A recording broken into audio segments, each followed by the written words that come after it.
Okay, this is what I talked about a bit earlier, where space, as you see, 99% empty space.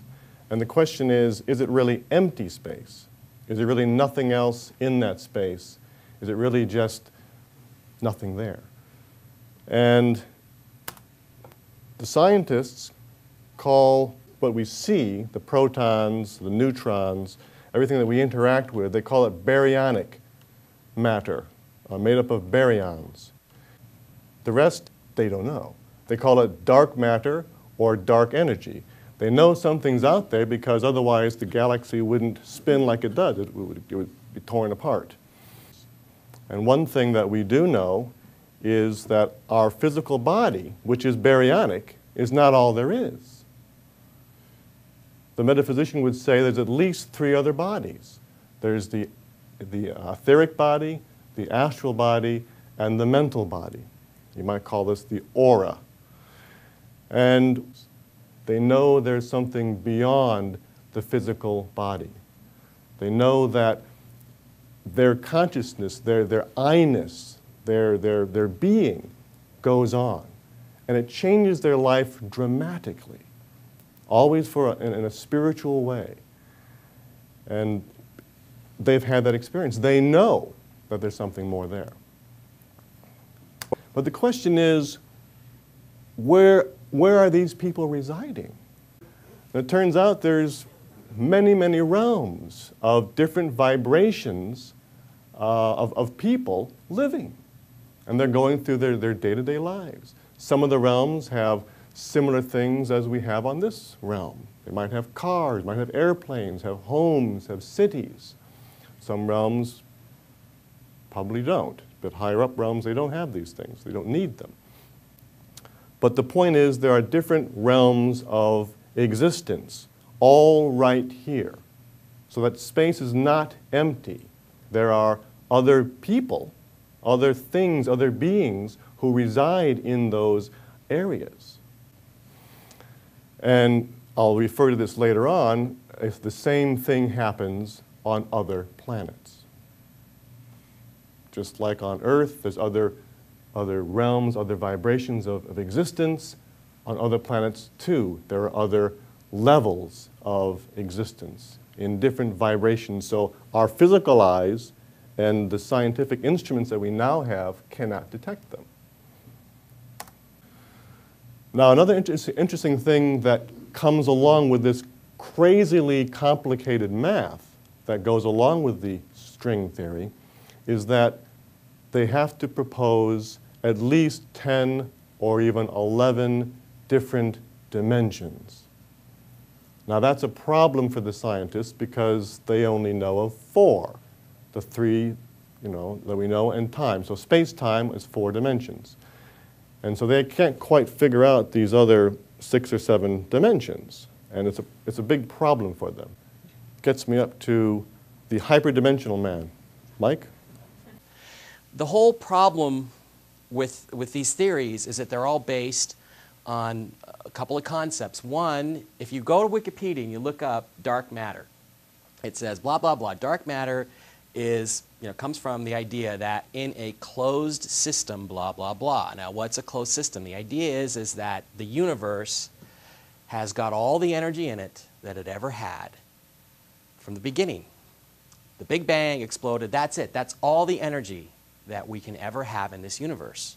And there's nothing beyond this physical, 3-dimensional universe that we perceive and that we live in. And that's not true. That's the flaw in their thinking. And because of that, they're looking around saying, wow, there's not enough mass to create enough gravity to hold all these galaxies and solar systems and planets together that we're seeing out there. So where is it? Well, we know the system is closed because somebody told us that. Therefore, it has to be invisible. And they say that people like, Dr. King, and we're crazy, but they're the ones that are really just solid and everything's based on logic. Well, that's not very logical. It doesn't make any sense.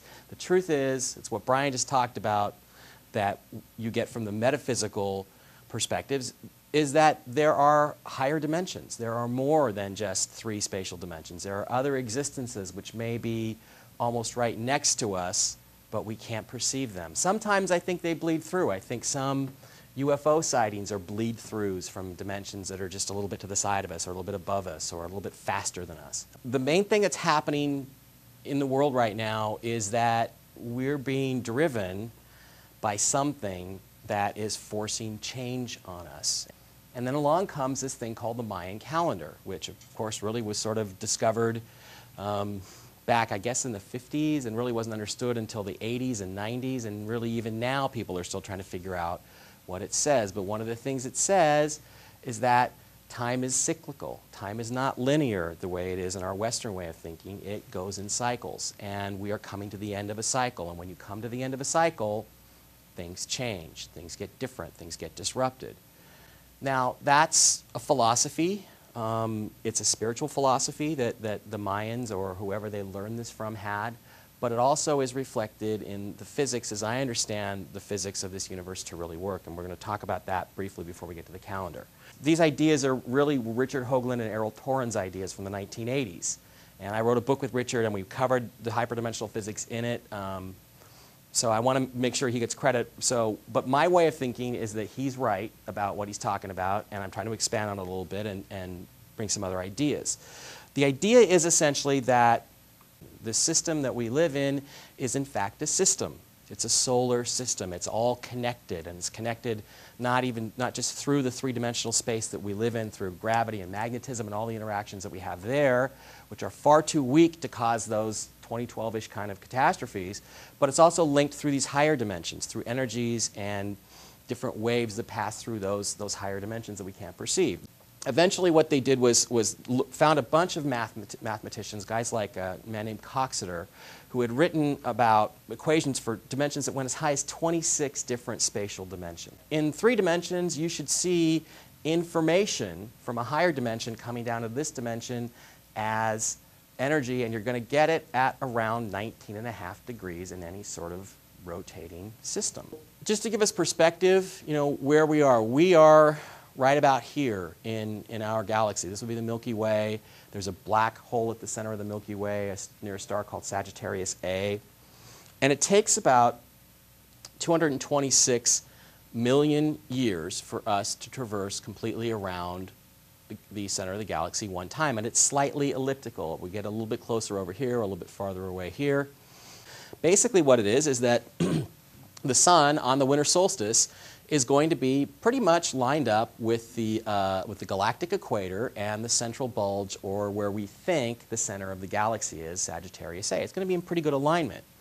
One of the things I'll tell you is that NASA has been searching for what they call Planet X for decades, because they've had these little gravitational effects on Mercury and on Pluto and on small objects that they can't really account for. So they thought, well, there must be something else out there.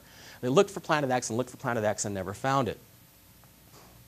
We talked about it in Dark Mission, because in the hyperdimensional math and stuff we talked about, and really Chapter 2, I wrote most of Chapter 2. It's really pretty easy to read. It's not as boring as this, trust me. I would say pick up a copy of this. We talked about how, according to the math, there has to be at least 1 or maybe 2 other planets that have not been discovered in the solar system. And that might be enough to actually cause some of the stuff that you saw in the 2012 movie. In other words, to wit, making the Earth wobble, tilt, flop over. Okay, so the good news is that I think this scenario has got like 1% chance of actually happening. Okay, in 2012 or recently or coming up anytime soon. I think it's very unlikely. But it's something that I'm concerned about, and I think it's something that NASA is concerned about, so that makes me even more concerned. So that's the scenario. That's what kind of generally how I perceive things work, and the mechanics we're talking about, and what I'm worried about. So what's got me to write the choice, which is not about physics, it's got some of this stuff in it, but it's going to be about other things. What pushed me to write this book is the fact that if that is a scenario, if it is something that's going to happen in our lifetimes, then what we have to do is figure out what we can do about it. So what we're going to talk about next is the next few years, what the Aetherius Society thinks is going to happen, what the Mayans seem to think is going to happen, and then what we can do to participate in what's going to happen. Okay? So Brian, I'll turn it back over to you.